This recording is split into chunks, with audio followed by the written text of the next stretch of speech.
नमस्कार दोस्तों, आज की इस वीडियो में टाइटैनिक के ऊपर हम लोग बात करने वाले हैं। टाइटैनिक एक विशाल और शानदार जहाज था। टाइटैनिक उस जमाने का सबसे बड़ा और लग्जरियस जहाज था। माना जाता था कि टाइटैनिक कभी डूब नहीं सकता था। व्हाइट स्टार लाइन कंपनी के वाइस प्रेसिडेंट का मानना था जहाज पानी में नहीं डूब सकता। उन्होंने लोगों को ही बोला था कि यह जहाज पानी में नहीं डूब सकता। आइए टाइटैनिक के ऊपर टाइटैनिक कैसे डूबा इसके ऊपर हम लोग बात करते हैं। तो हम जानते हैं कि टाइटैनिक विशाल और शानदार जहाज था जिसे कभी नहीं डूबने की संभावना मानी जाती थी, लेकिन इसका पहला और आखिरी सफर एक भयानक आपदा में बदल गया, जिसमें करीब 2200 लोगों में 907 लोग ही बच पाए।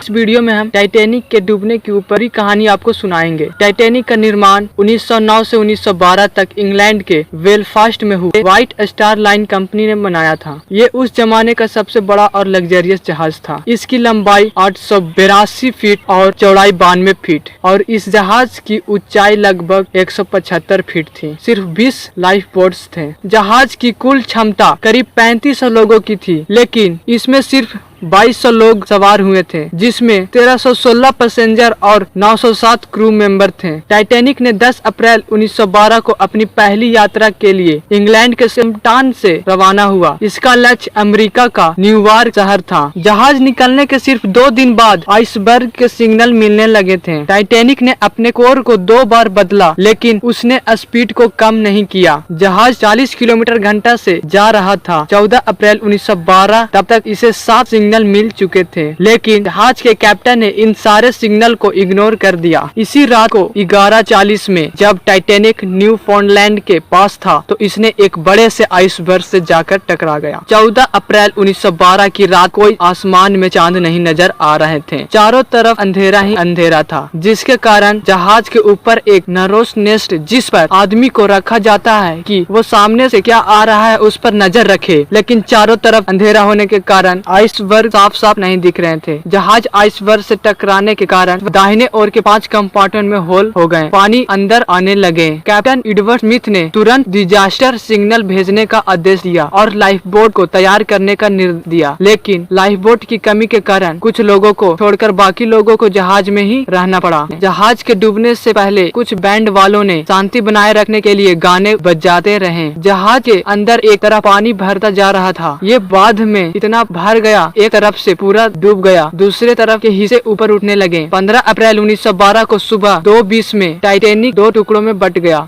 और समुद्र के नीचे चला गया। इससे पहले इसने कारपाथिया नाम के जहाज को डिजास्टर सिग्नल भेजा था, जो इसके नजदीक ही था। कारपाथिया ने तुरंत राहत कार्य शुरू किया और 4 बजे तक 705 लोगों को बचाया। कारपाथिया ने बचाए गए लोगों को न्यूयॉर्क ले गया, जहां उनका स्वागत और इलाज किया गया।